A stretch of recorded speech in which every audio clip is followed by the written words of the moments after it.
नमस्कार दोस्तों, कुसुम हिंदी क्लासेस में आप सबका स्वागत है। तो इससे पहले वाली क्लास में हमने क्रिया के बारे में पढ़ा था और उससे पहले भी हमने 3 क्लासें कंप्लीट की थी जिसमें हमने संज्ञा, सर्वनाम और विशेषण के बारे में पढ़ा था। तो इस प्रकार हमने 4 टॉपिक कंप्लीट कर लिए हैं। कौन कौन से? संज्ञा, सर्वनाम, विशेषण और क्रिया। तो आज हमारा टॉपिक है वाच्य। तो आज हम किसके बारे में चर्चा करेंगे? वाच्य के बारे में। वाच्य को इंग्लिश में क्या कहा जाता है? वॉइस। एक्टिव वॉइस और पैसिव वॉइस के बारे में आपने सुना होगा, पढ़ा होगा। तो बस उसी के बारे में आज बात की जाएगी। चलिए शुरू करते हैं। वाच्य। हम जो भी वीडियो बनाते हैं आपको उसे पूरा देखना है, तभी आप उस टॉपिक को अच्छे से समझ पाओगे। अगर थोड़ा देख के छोड़ दोगे तो फिर वो चीज़ें आपको समझ नहीं आएंगी और कभी क्लियर भी नहीं हो पाएंगी। तो इसलिए जो भी वीडियो देखो उसे पूरा देखो, अच्छे से सुनो, समझो। मैंने पहले भी बोला था किसी चीज़ को रटना नहीं है, समझना है। क्योंकि हम आपको साथ के साथ ट्रिक भी बताते जा रहे हैं जिससे वो चीज़ आपको आसानी से समझ में आ जाए। तो चलिए अब हम चलते हैं वाच्य की तरफ कि वाच्य क्या होता है, कितने प्रकार का होता है और इसकी पहचान हम कैसे करेंगे। तो वाच्य क्रिया को क्या कहा जाता है? काम। इसे पहली वाली क्लास में हमने पढ़ा था ना, क्रिया को काम कहा जाता है। तो जहां पर क्रिया कर्ता के अनुसार हो या कर्म के अनुसार हो या भाव के अनुसार हो, वहां क्या होता है? वो क्या कहलाता है? वाच्य। जैसे मोहन खाना खाता है, तो यहां पर क्रिया किसके अनुसार प्रयोग हुई है? मोहन के अनुसार। ठीक है। या फिर हम कह सकते हैं कि राम ने कविता लिखी, तो किसने लिखी? राम ने। तो इसमें किसकी प्रधानता है? कर्ता की। यहाँ पे कर्ता क्या है? राम। तो इतना आपको समझ आ गया होगा। अब इसकी परिभाषा हम देखते हैं। क्रिया के जिस रूप से यह पता चले कि वह कर्ता, कर्म या भाव में से किसके अनुसार प्रयोग की गई है, तो वह वाच्य कहलाता है। तो मैंने आपको बताया था कि जहाँ पर क्रिया कर्ता के अनुसार है या कर्म के अनुसार है या भाव के अनुसार है, किसके अनुसार वो प्रयोग की गई है, जो ये बताता है, जिसे पता चलता है, वो क्या कहलाता है? वाच्य। अब चलते हैं हम वाच्य के प्रकार की तरफ। वाच्य के 3 प्रकार होते हैं: कर्तृवाच्य, कर्मवाच्य और भाववाच्य। तो हमने कर्ता और कर्म और भाव के बारे में पहले ही बात की थी। तो हम चलते हैं सबसे पहले इसके पहले प्रकार की तरफ, कर्तृवाच्य। आखिर कर्तृवाच्य होता क्या है? तो देखिए, नाम से ही हमें पता चल जाता है। कर्ती मतलब कर्ता। इसमें क्रिया कर्ता के लिंग वचन के अनुसार प्रयोग की जाती है। किसके अनुसार? कर्ता के लिंग वचन के अनुसार। क्या? क्रिया। इसमें क्रिया कर्ता के लिंग वचन के अनुसार प्रयोग की जाती है। जैसे राकेश कहानी लिखता है, तो इसमें किसकी प्रधानता है? कर्ता की। कर्ता यहाँ पर कौन है? राकेश। ठीक है। गीता गाना गाती है, यहाँ भी कर्ता की प्रधानता है। तो गीता क्या हो गई? कर्ता। और यहाँ जहाँ जिस वाक्य में कर्ता की प्रधानता होती है वहाँ कर्तृवाच्य होता है। तो यहाँ क्रिया का प्रयोग कर्ता के अनुसार किया गया है। जैसे राकेश कहानी लिखता है, लिखना क्रिया का प्रयोग कर्ता के अनुसार हुआ है। जैसे गीता गाना गाती है, गाती है क्रिया का प्रयोग गीता के अनुसार हुआ है। ठीक है, इतना आपको समझ आ गया होगा। अब हम चलते हैं कर्मवाच्य की तरफ कि कर्मवाच्य क्या होता है। तो कर्तृवाच्य में हमने पढ़ा था कि जहाँ क्रिया कर्ता के लिंग वचन के अनुसार प्रयोग की जाती है वहाँ कर्तृवाच्य होता है। और कर्मवाच्य, इसमें क्रिया कर्म, नाम से ही पता चल रहा है कि कर्मवाच्य मतलब इसमें क्रिया कर्म के अनुसार प्रयुक्त होती है। जैसे रीता के अनुसार खाना खाया जाता है, तो क्या खाया जाता है? खाना। या फिर इसमें क्या, को या फिर के द्वारा आपको पता चले इनके बारे में, या किसी वाक्य के बीच में या शुरुआत में तो नहीं आएगा, बीच में अगर के द्वारा शब्द लिखा आ जाए या को लिखा आ जाए तो वो कौन सा वाच्य होगा? कर्मवाच्य। जैसे परम के द्वारा पुस्तकें खरीदी गई, तो किसके द्वारा पुस्तकें खरीदी गई? परम के द्वारा। तो इसमें कौन सा शब्द आ रहा है? के द्वारा। ठीक है, कर्म क्या है? पुस्तकें। क्या खरीदी गई? पुस्तकें खरीदी गई। तो इन वाक्यों में क्रिया खाना और पुस्तकें के अनुसार प्रयोग की गई है। इसमें क्रिया क्या है? खरीदना। ठीक है, खाना, खाया जाना, तो ये क्या हो गया? कर्मवाच्य। कर्तृवाच्य पढ़ लिया हमने, कर्मवाच्य पढ़ लिया। अब हम चलते हैं इसके तीसरे भेद की तरफ। वो कौन सा है? भाववाच्य। वाक्य में जब क्रिया कर्ता और कर्म के लिंग वचन के अनुसार प्रयोग न की गई हो, तब उसका प्रयोग भाव के अनुसार होता है। जैसे मुझसे चला नहीं जाता, या फिर मुझसे गाया नहीं जाता, या खाया नहीं जाता। ठीक है, इसकी परिभाषा एक बार देखिए। इसे हम सीधे सरल शब्दों में इस प्रकार इसकी परिभाषा दे सकते हैं। कैसे? कि जहाँ क्रिया भाव के अनुसार प्रयोग की जाए। जैसे उसमें कर्तृवाच्य में थे, कर्तृवाच्य में क्या था कि वहाँ पर क्रिया कर्ता के अनुसार प्रयोग की गई, और कर्मवाच्य में क्रिया कर्म के अनुसार प्रयोग की गई, और भाववाच्य में क्रिया भाव के अनुसार प्रयोग की जाती है। जैसे मुझसे चला नहीं जाता, इसकी पहचान ये है कि से शब्द आएगा, मुझसे चला नहीं जाता, उठा नहीं जाता। कहने का मतलब ये है कि जहाँ कोई किसी काम को करने में असमर्थ होता है, मतलब किसी के कोई काम करना कहते हैं बस की नहीं है, मतलब मैं ये काम करना मेरे बस की नहीं है, मतलब मुझसे अब ये नहीं होता। ठीक है, मुझसे चला नहीं जाता, या उठा नहीं जाता, या बोला नहीं जाता, या कह सकते हैं मुझसे अब खाया नहीं जाता।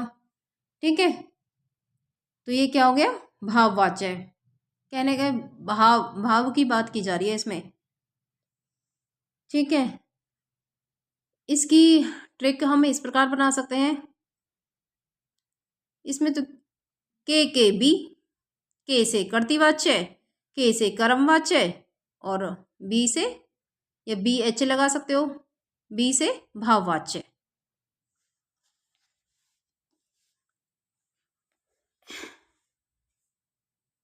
इसकी ट्रिक आप इसी प्रकार याद रखोगे। के बी एच, बी एच से क्या बन गया? भाव। तो के से कर्तृवाच्य, के से कर्मवाच्य, और बी एच से भाववाच्य। ठीक है, तो चलिए अब हमारा कर्तृवाच्य, हमने वाच्य की परिभाषा पढ़ ली। वाच्य की परिभाषा क्या होती है? जहाँ पर क्रिया कर्ता के अनुसार है, कर्म के अनुसार है, या भाव के अनुसार है। तो ये किस में बताया जाता है, किससे पता चलता है? तो वो क्या होता है? वाच्य। वाच्य के कितने प्रकार होते हैं? 3 प्रकार होते हैं, कर्तृवाच्य, कर्मवाच्य और भाववाच्य। इसकी ट्रिक भी हमने बता दी। के बी एच, के से कर्तृवाच्य, के से कर्मवाच्य, और के बी एच से भाववाच्य। ठीक है,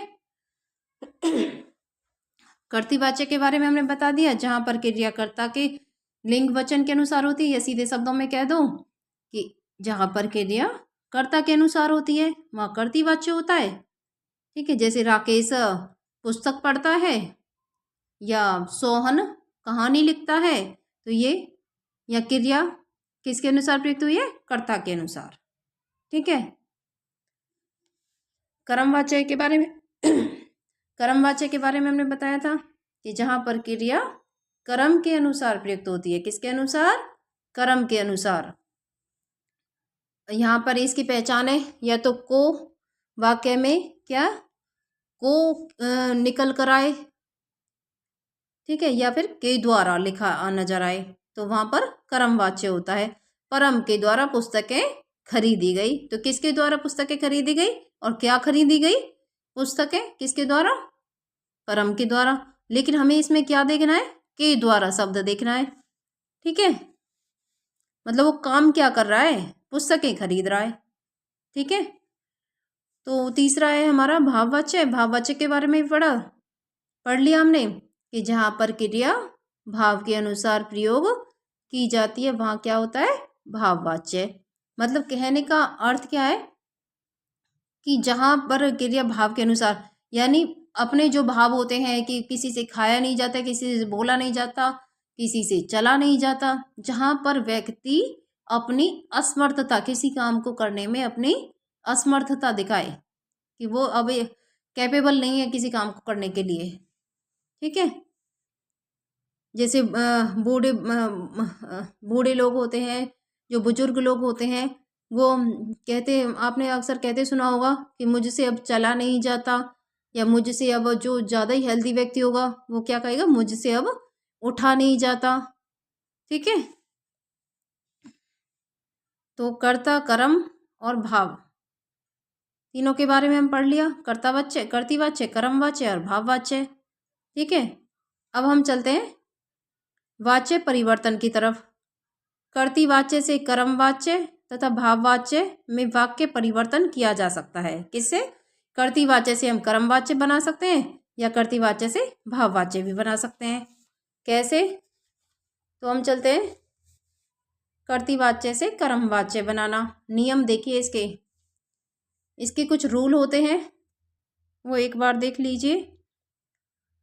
पहला है, कर्ता के साथ से या के द्वारा का प्रयोग होता है तो वहां पर कर्ता के साथ क्या होता है? से के द्वारा का प्रयोग होता है, तो वहां पर ये क्या है? किसके नियम है? कर्तृवाच्य से जब हम कर्मवाच्य बनाते हैं, ठीक है, तो कर्मवाच्य के हो गए। या फिर क्रिया की धातु, दूसरा क्या है? क्रिया की धातु में या ता जोड़ा जाता है, या शब्द या ता शब्द जोड़ा जाता है, तथा जा धातु का कर्म के लिंग, वचन, पुरुष और काल के अनुसार प्रयोग किया जाता है। ये क्या, किसके अनुसार? जा धातु के कर्म के लिंग या वचन काल के अनुसार प्रयोग किया जाता है। तीसरा है, कर्म के साथ कोई परसर्ग हो तो उसे हटा दिया जाता है। परसर्ग का मतलब आप समझते हैं? परसर्ग होता है जो कारक चिन्ह होते हैं, जैसे कर्ता ने, कर्म को, करण से, के द्वारा, ये सब कुछ क्या है? अधिकरण में पर, ठीक है। जहां पर को, के लिए, को, कर्ता, जहां पर क्या आपको ने, को, के लिए, से, के द्वारा ये शब्द आए तो उनको कर्म के साथ कोई परसर्ग हो तो उसे हटा दिया जाता है, ठीक है। जैसे हमने एक वाक्य पढ़ा था कि रीता के अनुसार खाना खाया जाता है, तो इसमें को नहीं दे रखा ना, को शब्द लिखा ही नहीं है। खाने को खाया जाता है, ये तो हम खुद, हमें स्वयं सोचना है इस बात को कि रीता के अनुसार खाने को खाया जाता है, ठीक है।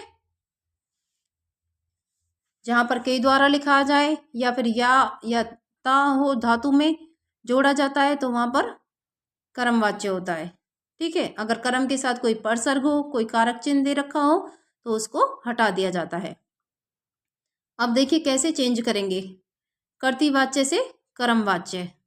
कर्तृवाच्य देखिए, राम गाना गाता है, ठीक है, तो इसमें किसकी प्रधानता है? राम की प्रधानता है। अगर राम को हटा दिया जाए कि गाना गाता है तो हमें क्या पता कि कौन गाना गाता है और कौन नहीं गाता है, ठीक है। तो जो करता है वो मेन होता है, तो राम गाना गाता है, इसमें गाता क्रिया किसके अनुसार प्रयोग की गई है? कर्ता के अनुसार। अब इसको कर्मवाच्य में हम कैसे बदलेंगे कि राम के द्वारा गाना गाया जाता है। दूसरा है, धोबी कपड़े नहीं धोता, तो कर्मवाच्य क्या होगा? धोबी से कपड़े नहीं धोए जाते। तीसरा देखिए, पुलिस ने चोर को पकड़ा, तो इसमें किसी प्रधानता है? कर्ता की। कर्ता कौन है? पुलिस। पुलिस, अब कर्मवाच्य क्या बनेगा? पुलिस के द्वारा चोर पकड़ा गया। ठीक है, तो आपने समझ लिया कि कर्तृवाच्य से कर्मवाच्य में हम कैसे चेंज करेंगे, कैसे उसको बदलेंगे। ठीक है, कर्मवाच्य में हम क्या लगा देंगे? या तो के द्वारा लगा देंगे या से लगा देंगे। सिंपल सी पहचान है, साधारण सी। ठीक है, एक बार आपने ये टॉपिक अच्छे से पढ़ लिया तो आपको आसानी से समझ आ जाएगा सब कुछ। आसानी से सारे क्वेश्चन आप सही टिक करके आओगे। अब हम चलते हैं कर्तृवाच्य से भाववाच्य बनाना। तो इसके भी कुछ नियम दे रखे हैं, जहां पर क्या होता है? कर्ता के साथ से द्वारा या के द्वारा जोड़ा जाता है, और क्रिया पुल्लिंग, अन्य पुरुष और एक वचन में रहती है। किसमें? क्रिया या तो पुल्लिंग हो, अन्य पुरुष में हो और एक वचन में हो। ठीक है, कर्ता के साथ क्या जोड़ा जाता है? से द्वारा या के द्वारा, इनमें से कोई भी जोड़ा जा सकता है। ठीक है, तो देखिए तीसरा है हमारा इसका नियम, कर्मवाच्य की तरह क्रिया को सामान्य भूतकाल मतलब आ या में अंत में बदला जाता है, जो जिसके अंत में क्या होता है? आ या, और जाना क्रिया का रूप जोड़ा जाता है। जैसे उदाहरण से समझिए, कर्तृवाच्य से भाववाच्य में कैसे बदलेंगे, कैसे चेंज करेंगे उसको। जैसे मैं चल नहीं सकता, तो कौन नहीं चल सकता? इसमें कर्ता कौन है? मैं। ठीक है, अब भाववाच्य इसका हम कैसे बनाएंगे कि मुझसे चला नहीं जाता। हमने मैं के कार्य के रूप पढ़े थे ना, मैं, मुझे, मुझसे, मुझको, तो मैं का कार्य के रूप क्या होगा? मुझसे। समझ आया? अब दूसरा है हमारा, गीता पढ़ नहीं सकती। अब क्या है इसका भाववाच्य? क्या बनेगा? गीता से पढ़ा नहीं जाता। इसमें क्या? असमर्थता बिल्कुल दिखा दिया कि उसे अब पढ़ा ही नहीं जाएगा। ठीक है, उसे अब चला ही नहीं जाएगा। तो हमने वाच्य पढ़ लिया, वाच्य की परिभाषा पढ़ ली, उसके प्रकार देख लिए, उसकी ट्रिक भी हमने बताई थी। के बी एच, के से कर्तृवाच्य, दूसरे के से क्या है? कर्मवाच्य, और बी एच से भाववाच्य। ठीक है, कर्तृवाच्य से हमने कर्मवाच्य में बदलना भी सीख लिया। कर्तृवाच्य, कर्मवाच्य, भाववाच्य अब तक आपको बिल्कुल ही समझ में आ गया होगा। तो कर्तृवाच्य से हमने पहले कर्मवाच्य में चेंज किया, फिर कर्तृवाच्य से भाववाच्य में चेंज किया। ठीक है, तो अब हम चलते हैं, ये टॉपिक हमारा कंप्लीट हो गया। ठीक है, इसको ध्यान से पढ़ना सभी लोग। अब हम चलते हैं अभ्यास कार्य की तरफ। पहला प्रश्न देखिए,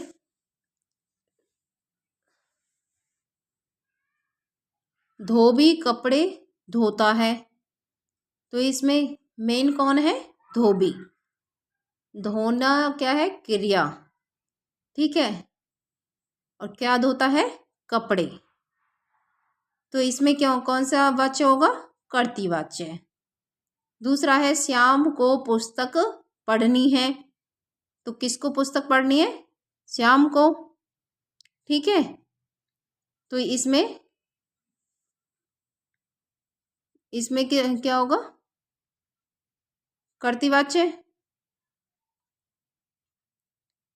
क्योंकि किसी और को पुस्तक नहीं पढ़नी, श्याम को पुस्तक पढ़नी है। क्या पढ़नी है? पुस्तक।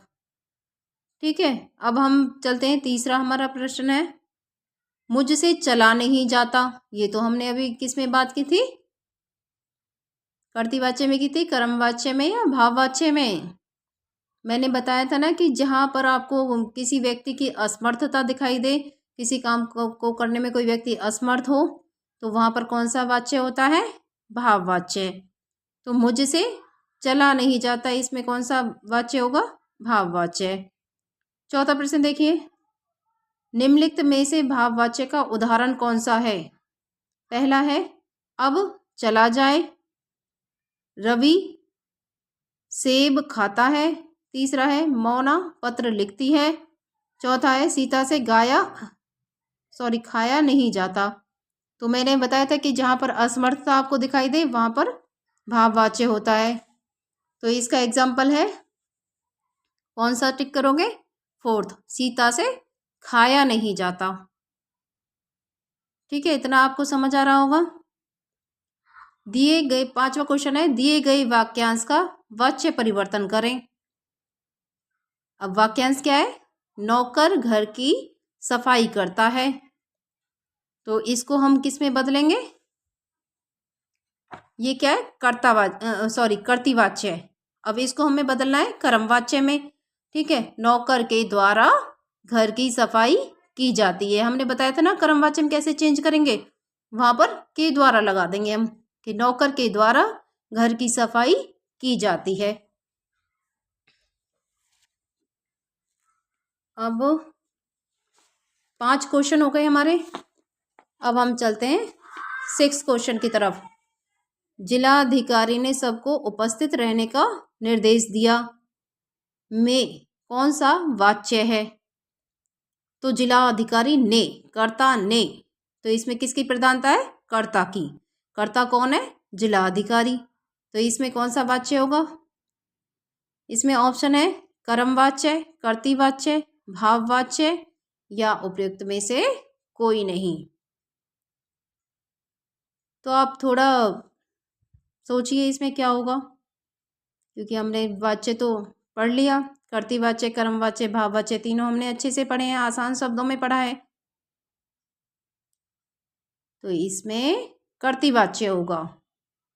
किसकी प्रधानता है इसमें? कर्ता की प्रधानता है, इसलिए यहाँ पर कर्तृवाच्य। 7वां क्वेश्चन है, वाक्य उनसे यह दुर्दशा नहीं देखी जा सकती से संबंधित वाच्य कौन सा है? तो अब इसमें बताया था ना, जहाँ पर असमर्थता दिखाई जाती है तो वहाँ पर भाववाच्य होता है। तो इसमें कौन सा वाच्य है? भाववाच्य। 8वां क्वेश्चन देखिए, इनमें से किस वाक्य में भाववाच्य का प्रयोग हुआ है? पहला ऑप्शन है उससे धूप में चला नहीं जाता, मोहन के द्वारा कपड़ा सिया नहीं जाता या सिला नहीं जाता। तीसरा है बालक पुस्तक पढ़ रहा है। चौथा है सरला ने खाना बनाया। तो इसमें भाववाच्य का मैं पहले भी कई बार बता चुकी हूँ, भाववाच्य वहाँ होता है जहाँ कोई व्यक्ति किसी काम को करने में असमर्थ होता है, कैपेबल नहीं होता, तो वहाँ पर क्या होता है? भाववाच्य। तो कौन से ऑप्शन में होगा? पहले ऑप्शन में, उससे धूप में चला नहीं जाता। ठीक है, अब हम चलते हैं 9वें क्वेश्चन की तरफ। निम्नलिखित में से भाववाच्य का उदाहरण कौन सा है? पहला ऑप्शन है अब चला जाए, सोहन ने खाना खाया। तीसरा है टीना खाना खाती है।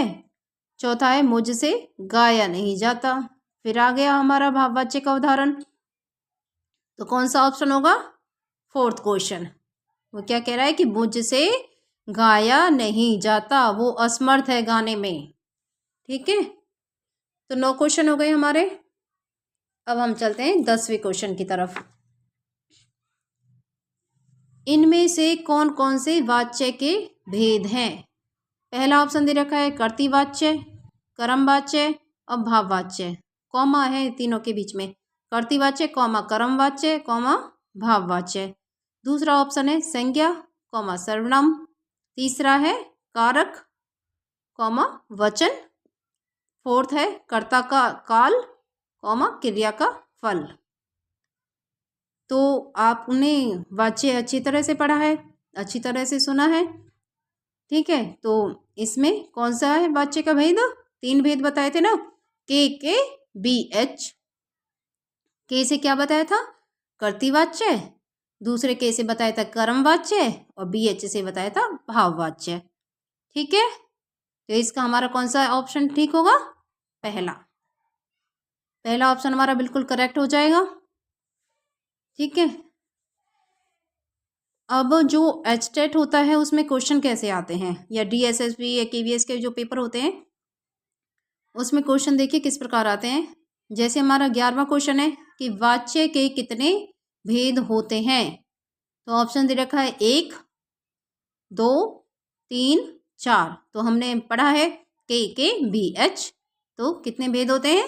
3, कर्तृवाच्य, कर्मवाच्य और भाववाच्य। ठीक है। अब 12वें क्वेश्चन की तरफ आते हैं हम।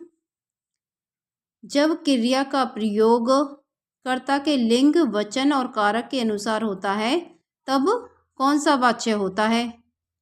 ठीक है। एचटेट में अक्सर ऐसे ही डेफिनेशन पूछी जाती है, उसमें परिभाषा पूछी जाती है, क्योंकि हम बच्चे क्या करते हैं कि वो परिभाषाएं एक नज़र, सरसरी नज़र से पढ़ते हैं, उसे इतनी अच्छी तरह से गहराई से नहीं पढ़ते हैं। क्या देखते हैं? एग्जाम्पल देखते हैं। इसलिए हमें क्या है, इसकी जो एचटेट के लिए इसकी डेफिनेशन पढ़ना बहुत ज़रूरी है, परिभाषा पढ़ना बहुत ज़रूरी है किसी भी टॉपिक की। ठीक है, क्योंकि पेपर में यही पूछी जाती है, उसे थोड़ा सा डिफ़िकल्ट बनाया जाता है। वो लोग जानना चाहते हैं कि विद्यार्थी ने कितना उसे नॉलेज है, कितना उसने टॉपिक को गहराई से पढ़ा है। तो 12वां क्वेश्चन है हमारा, जब क्रिया का प्रयोग कर्ता के लिंग, वचन और कारक के अनुसार होता है तब कौन सा वाच्य होता है? तो इसमें ही आंसर छुपा हुआ है। वो क्या कह रहा है?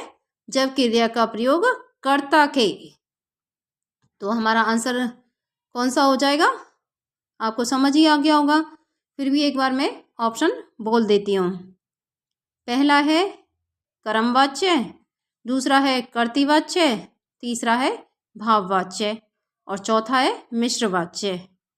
तो कौन सा आंसर हो जाएगा हमारा? क्वेश्चन में ही आंसर छुपा हुआ है। कर्ता है तो कर्तृवाच्य हो जाएगा। ठीक है, अगर कर्म होता तो कर्मवाच्य हो जाता, और अगर भाव होता तो भाववाच्य हो जाता। ठीक है, मैं उम्मीद करती हूँ जो जितना भी मैंने टॉपिक पढ़ाया है, जितने भी क्वेश्चन कराए हैं, वो अभी तक आपको सब अच्छे से समझ आ गए होंगे। ठीक है, अब हम आगे चलते हैं 13वें क्वेश्चन की तरफ। सोहन ने रमेश को डंडे से मारा। ठीक है, वाक्य में कौन सा वाच्य होगा? बताइए कौन सा वाच्य होगा? तो इसमें किसकी प्रधानता है? सोहन की, क्योंकि अगर सोहन ही नहीं होगा तो डंडा कौन मारेगा? ठीक है, तो इसकी किसकी प्रधानता है? सोहन। सोहन क्या है? कर्ता। तो ये कौन सा वाच्य हो गया? कर्तृवाच्य है। ठीक है, अब चलते हैं हम 14वें क्वेश्चन की तरफ। जिस वाक्य में कर्म की प्रधानता होती है वहाँ कौन सा वाक्य होता है? पहले क्वेश्चन में हमने 12वें क्वेश्चन में क्या पढ़ा था? जहाँ क्रिया या जब क्रिया का प्रयोग कर्ता के लिंग, वचन और कारक के अनुसार होता है तब कौन सा वाच्य होता है? तो उसमें आंसर छुपा हुआ था कर्तृवाच्य, कर्ता के अनुसार कर्तृवाच्य। और इसमें भी आंसर छुपा हुआ है, कर्म की प्रधानता है तो कर्मवाच्य होगा। ऑप्शन देखिए, कर्तृवाच्य, कर्मवाच्य, भाववाच्य और मिश्रवाच्य। तो हमारा आंसर कौन सा होगा? कर्मवाच्य। ठीक है, 15वां क्वेश्चन है, जिस वाक्य में भाव की प्रधानता होती है वहाँ कौन सा वाच्य होता है? तो भाव आ गया, तो इसमें कौन सा होगा? ऑप्शन देख लीजिए, कर्मवाच्य, कर्तृवाच्य, भाववाच्य या फोर्थ है उपयुक्त में से कोई नहीं। अब कोई नहीं तो ऐसा तो नहीं है कि कोई भी नहीं होगा, क्योंकि क्वेश्चन ही पूछा गया है, उसमें जब दे रखा है कि जिस वाक्य में भाव की प्रधानता होती है तो वहाँ भाववाच्य होता है। ठीक है, अब आपको ये जो वाच्य टॉपिक है ये अच्छे से समझ में आ गया होगा, क्योंकि मैंने बहुत ही आसान शब्दों में आपको समझाया है।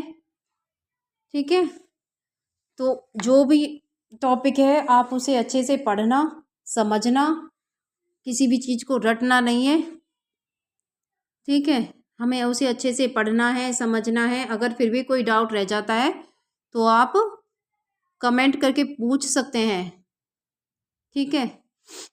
और आपको इसका जो पहली क्लास है क्रिया, उसका लिंक डिस्क्रिप्शन में, जो भी अब तक क्लासें हुई हैं उन सब का लिंक डिस्क्रिप्शन में आपको मिल जाएगा।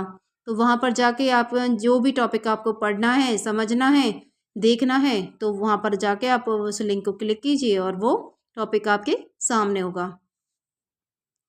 ठीक है। तो चलिए, आज की क्लास हम यहीं पे समाप्त करते हैं। आप सब अच्छे से पढ़ते रहना।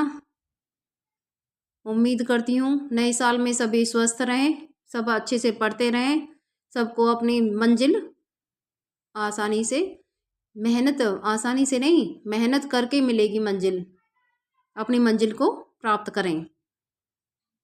धन्यवाद।